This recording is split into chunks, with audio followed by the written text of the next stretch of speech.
which is important because these media themselves are a type or form of pedagogy, okay, which I'll explain.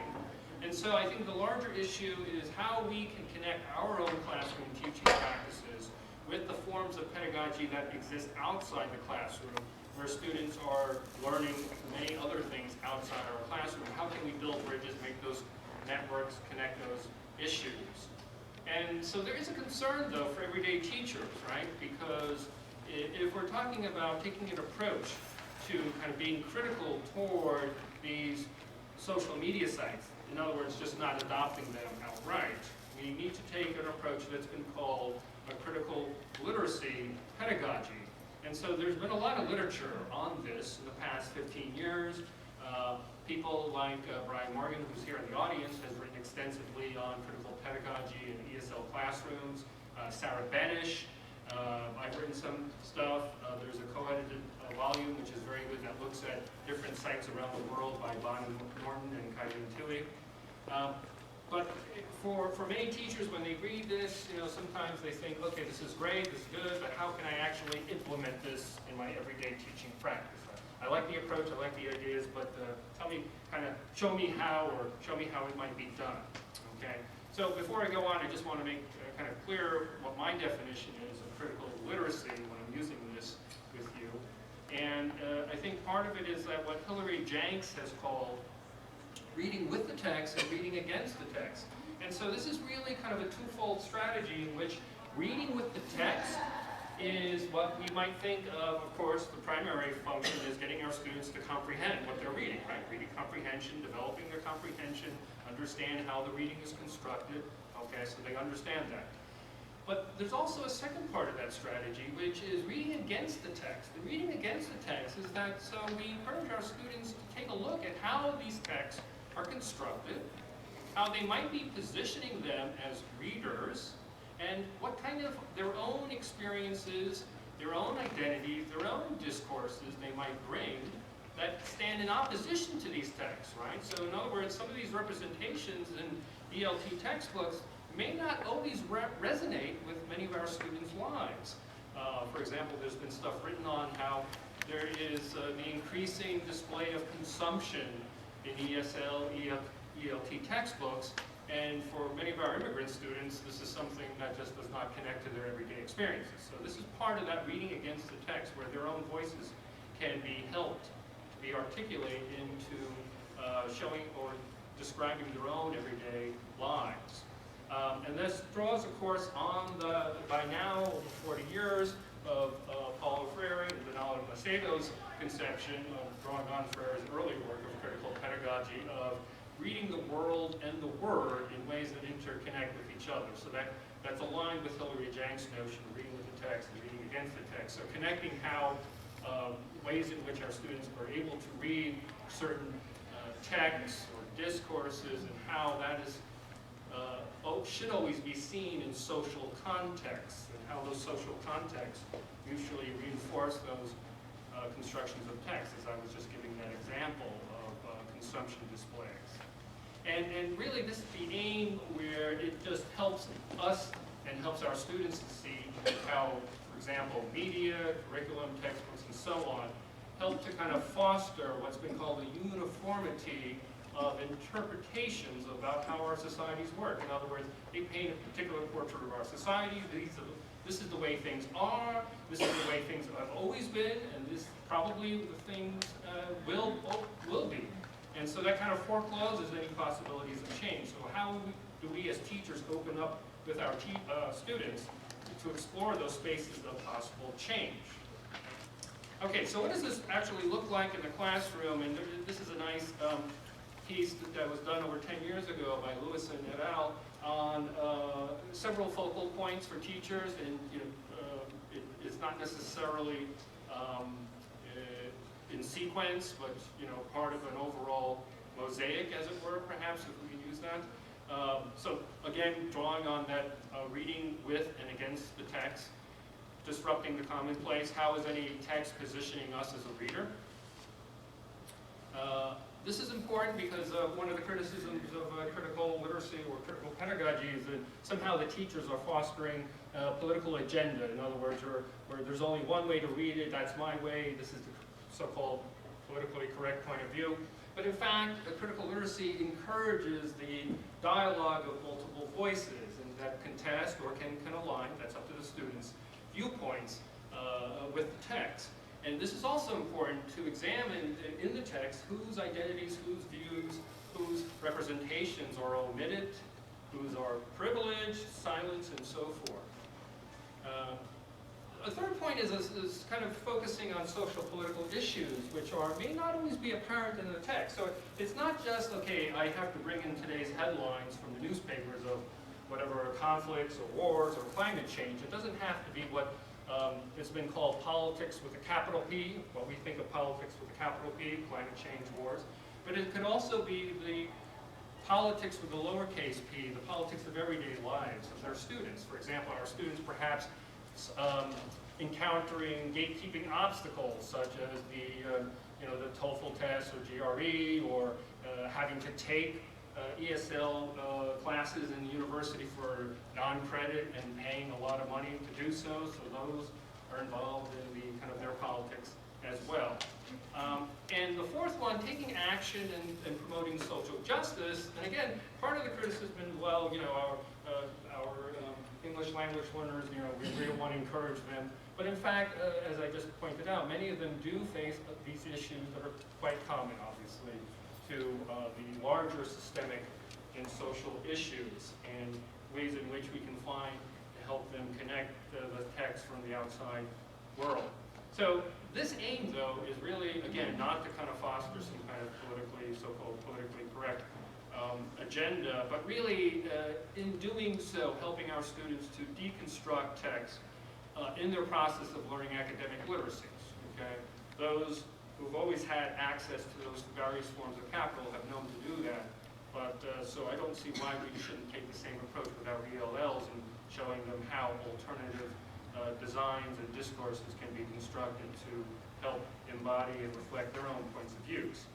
So there is here's a specific toolkit. There's various different toolkits, but one, just in terms of the theory, what's been called a social semiotic view of language by Michael Halliday, and he and others have taken a functional approach to grammar. So in contrast to what perhaps some of you have grown up with and have taught, which is the formal approach to grammar, which is basically the memorizing of rules. Here's how the verb tenses look, and this is what we need to do, kind of like what has been done in the Benyazar books and so forth. His approach of seeing grammar is really a set of resources, and language is really part of a larger mosaic of how all the different ways we make meaning, which has been called the semiotic systems of making meaning. So it's not just the words that we're using to make meanings, but the visual, the gestural, the tone of voice, and so forth. Okay, so for example, here I am talking to you, but I'm not just reading straight, emotionless, and without any emotion. I'm using my hands and so forth. So this is all, my clothing is also giving off a signal that I'm at a professional conference. So all of these combine to make particular meanings. And it helps students to see all those different ways in which we can make meanings. And because of those different ways, there are choices of meaning making. So again, this idea of grammar as a resource rather than just simply a set of rules to be memorized. Okay? And importantly, these choices are meaningful because they have implications for how particular meanings are constructed. Just to give you a quick example, as we all know, when you teach the passive to the students, we teach them, of course, the subject has been omitted, right? So for example, something like cars are made in Mexico. The agency of the subject has been left out. And we can explore notions around the passive, why certain times certain agents or subjects are left out and the objects are privileged, okay? So that's just one brief example. All right, so just taking a look at language features, we, as teachers with our students, broadly speaking, we could ask 3 questions of every text. Of course, the first one is really, what's going on? What's going on in this text? What is this text? How is it representing, for example, society, the world. Who's taking part in this interaction? In other words, who is the text addressing? Okay, is it a formal business letter? And so, if you're reading a business letter, that positions you in a particular relationship. Is it a text message from your friend or loved one? That's a different interactional relationship.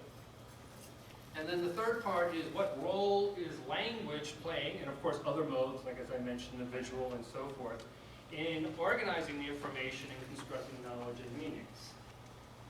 So there's been a lot written on the use of realia with English language learners. So people, which I'll be talking about shortly, people like David Noonan and others who you read in the program, where realia can be important resources with our students.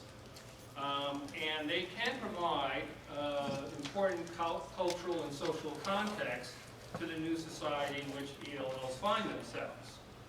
Okay? And as Noonan and Lamb write about, their use can help to introduce, of course, not only new vocabulary, but it also act as a potential stimulus for speaking and writing, other than the prompts that you usually find in your textbooks. And finally, Noonan and Lamb point out that realia in the classroom, quote, can help to show learners how language is used in genuine contexts of use to bring to the language classroom to life.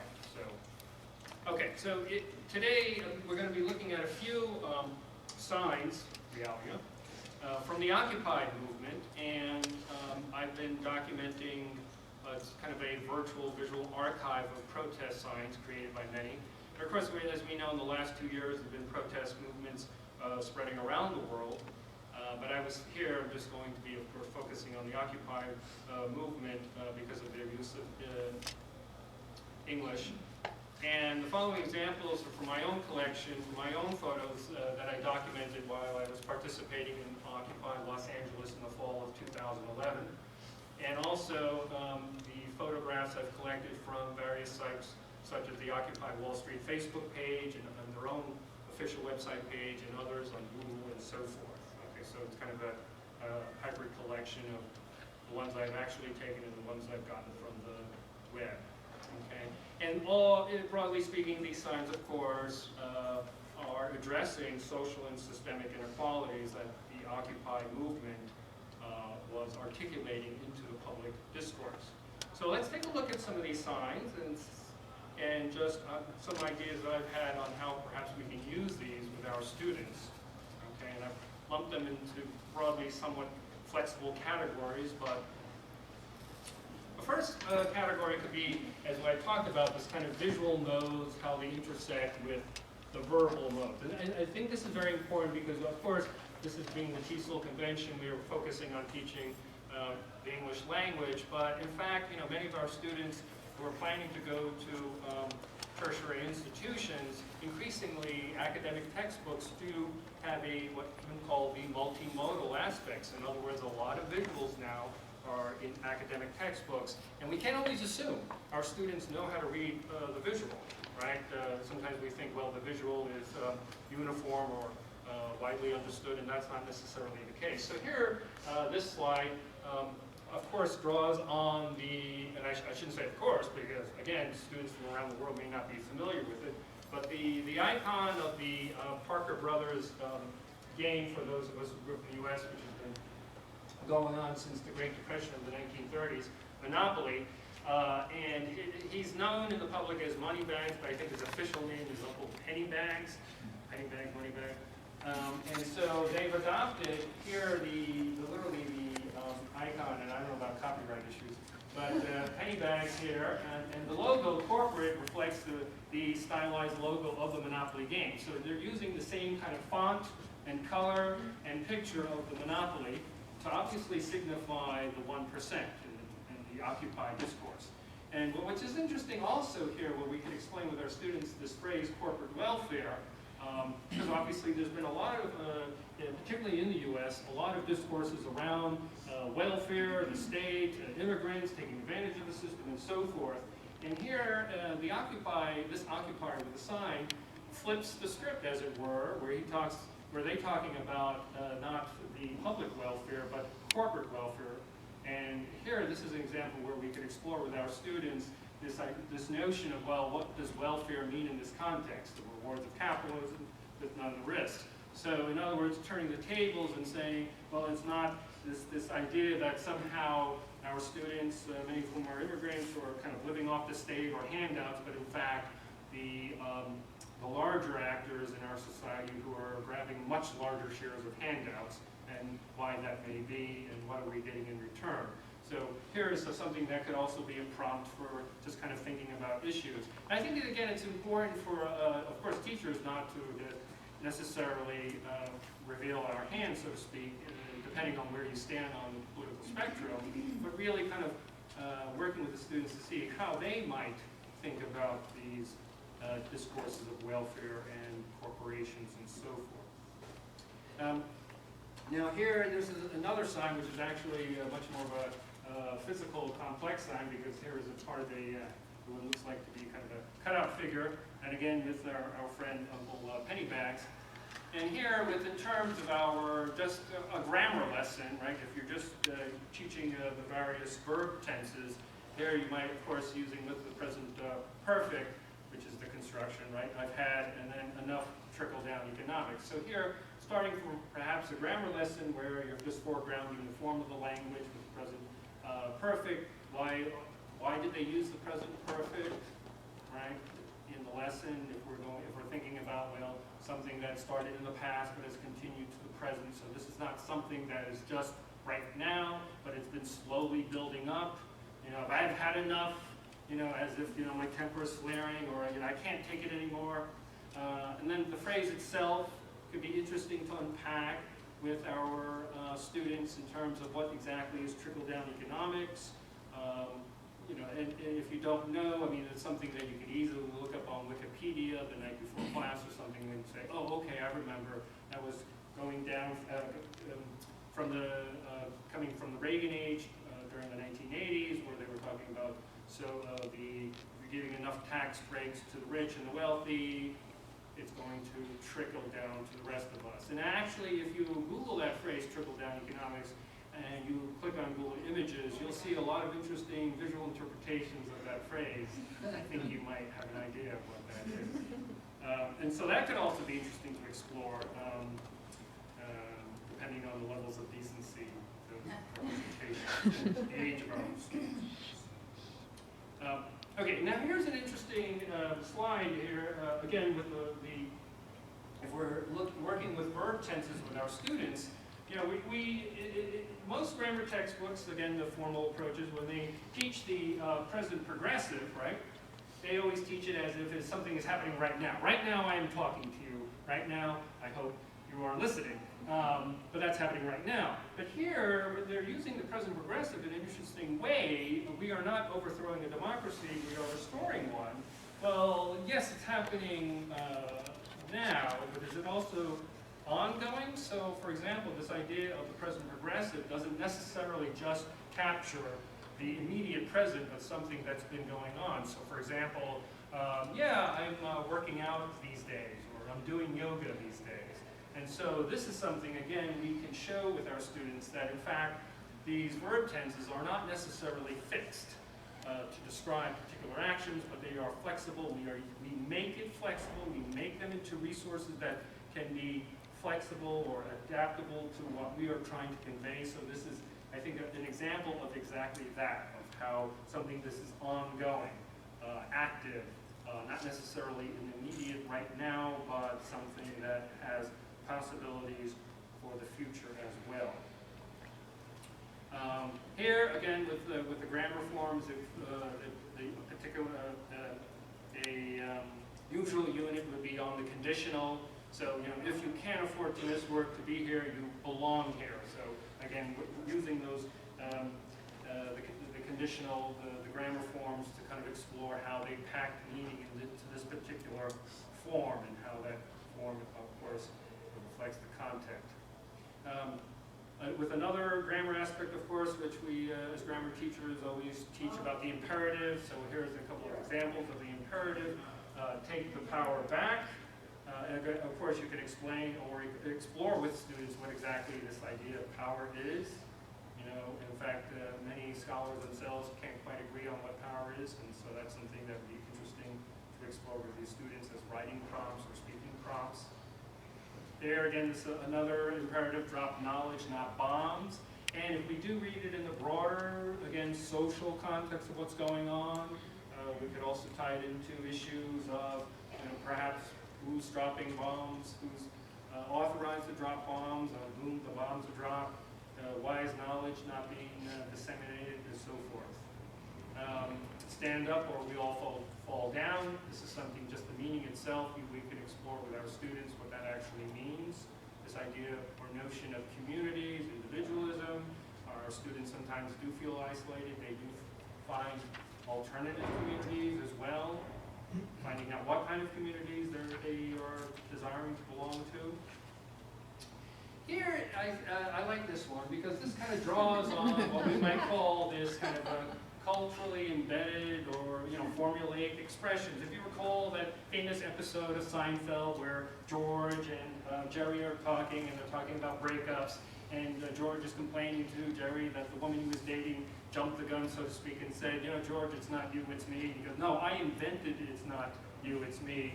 And here they adopt that, and so encoded within that, you know, kind of formulaic breakup, Dear John letter, so to speak. I think this is quite interesting and something to explore with our students on how culturally embedded formulaic expressions, again, can be made or used flexible to adopt certain points of views. Here's another one where, you know, kind of a typical expression like, hey, you know things are messed up when, ... and here, this is interesting, when librarians start marching, and this is, I would imagine some of the students might be going, what do you mean librarians, why is that? And again, that could be an issue of access to public resources, such as why are public libraries' budgets being cut back, why are librarians being upset, what is it about this idea of librarians not being active, or, you know, here, in drawing on, of course, idiomatic phrases, again, culturally embedded, you know, this idea of being injured, being black and blue, and in terms of the visual motifs as well, exploring why the American flag is painted in these stark colors. Okay. This idea of can you relate, again, another expression where a lot of American youth kind of talking about can you relate, and I think as well with student communities and commonalities are now becoming overlapping with mainstream students, so to speak, overlapping with many of our ELLs, where, as we all know, particularly in the U.S., many undergraduate students and graduate students are literally tens, if not hundreds of thousands of dollars in debt. And this also this notion of why is education so expensive? I think this is obviously a topic that is extremely relevant to all of our student lives and something I'm sure they will have very interesting viewpoints and perspectives on that, as well as international students who might have different perspectives. In terms of phrases that they might see, our students might see in the public discourse or media discourse, class warfare. The lighting is a little bit, sorry. It says class warfare with a question mark, relate to that party, but we're here now. And again, this kind of takes up this notion somehow that was promoted in the last year and a half or so, where any kind of calls for tax hikes on the wealthy was somehow promoting class warfare, on you know, warring against the rich, and so how certain people with political agendas kind of co-opted that phrase. And so here's an example of where, you know, different parties are kind of contesting this phrase of class warfare. Again, kind of unpacking it with our students. Here's another example: ignorance is the system's solution. Perhaps going to the heart of education. I like this line that was developed by these youths on the steps of City Hall. So again, this is kind of going to the heart of critical media literacy, how the media frames this as a protest, Okay, kind of almost dismissing it, well, you know, these people are upset, it's just kind of the usual protest, but how maybe some people, perhaps in retrospect, might have wished a little bit more in this notion. And again, relying on a multimodal aspect of how these youth have painted revolution, but of course in red with the letters backward, with the spelled backward love in it. So calling to this notion of what actually revolution is. It's not just violence and hate, but at the heart of it, as Paul Revere and others have said, a love for the community. Right? Here again, another phrase or vocabulary which has impacted obviously many states around the world. In Europe, they named this as such. Here in the U.S., of course, we use words like sequester and so forth, but this idea of austerity, what is austerity, what's being done, this idea of Wall Street crimes, we could explain, we'll explore with our students as well. And kind of coming to a close with some of these important other discourses in the U.S. where, for those of you who are coming outside of the U.S. who are not familiar with, but 3 years ago, the Supreme Court ruled that, in fact, corporations can be considered people. And that opens up a whole floodgate of issues, particularly around who can donate and how much to the election process.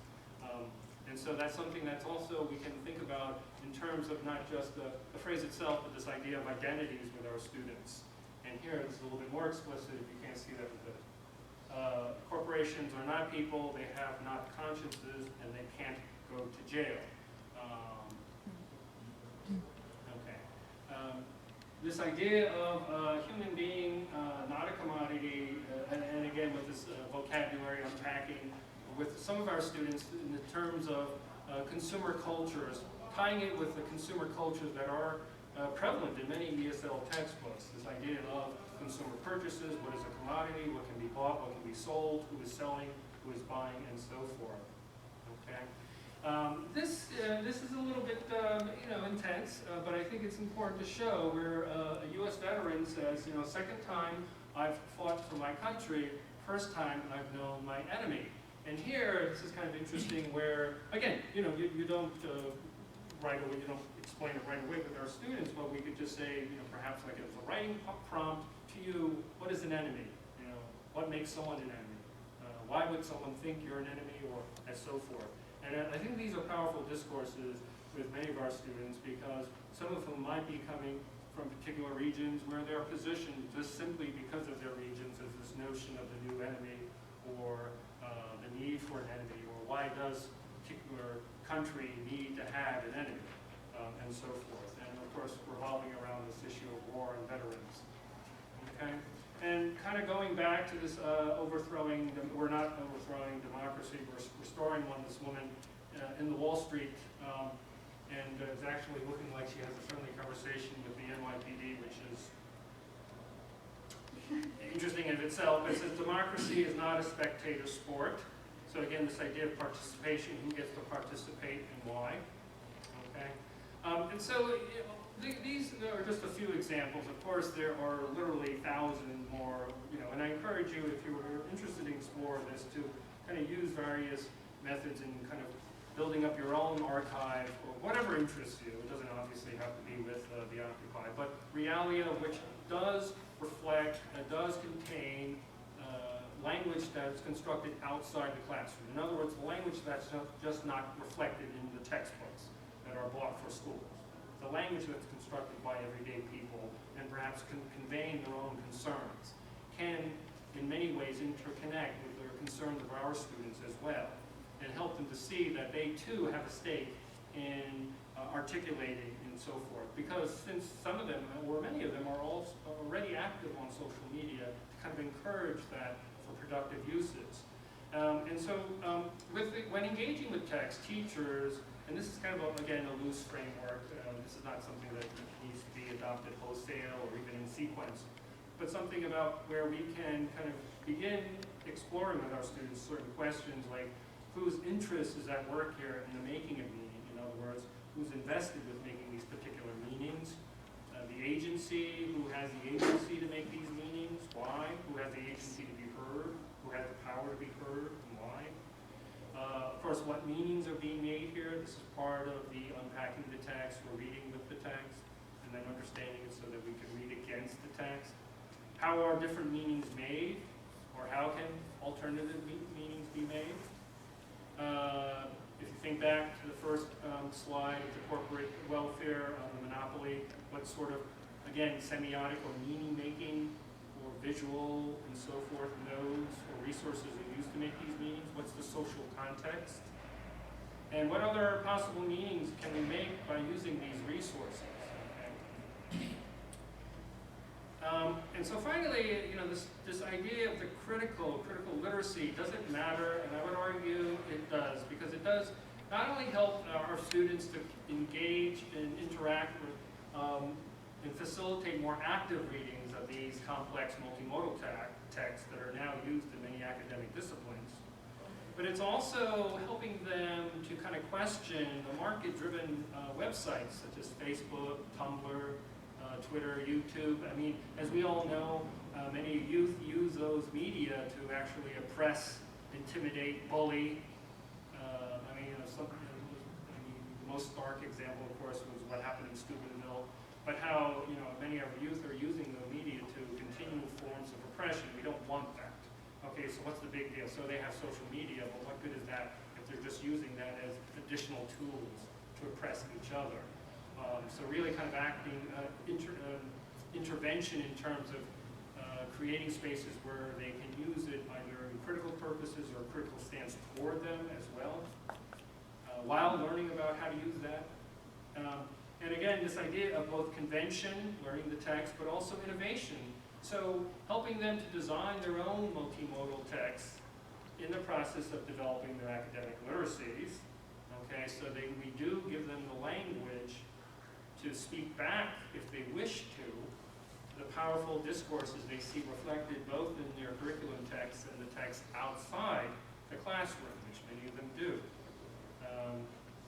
And it's also important that we help them to utilize their own lived identities, so that the critical literacy is not this one voice, monologic thing, but it's multi-voiced, dialogic, where many voices are present at the table.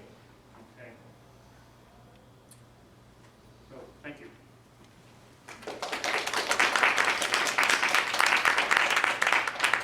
We have about 10 minutes for questions, if you have any questions, comments. I would be curious to hear from you or others what a classroom looks like, what dialogue actually emerges. I can understand you sort of presented the teacher side. I'd just like to hear some maybe anecdotal stories, because I guess I'm a little worried that people might, clam up just because of the discomfort that comes with speaking about these type of issues. Sure. Yeah, that's a great question. Thank you. And not to promote, but in fact, there is a panel at 3 that does talk about different sites where this is actually in practice and how students do react to it. But I hear you. And I think it's important where, if you wish to do so, it takes a process, right, where we create specific classroom cultures in which students feel that the space is safe enough to explore these issues. And of course, this is not something we may want to do day one, right? Which is like, but something that we can, fold within the curriculum alongside the traditional text. But something, like maybe on a Friday, something. Okay, let's look at an alternative text outside the classroom. Right. So it's not something that we have to do 24/7, but something that we can pick and choose throughout the term as well.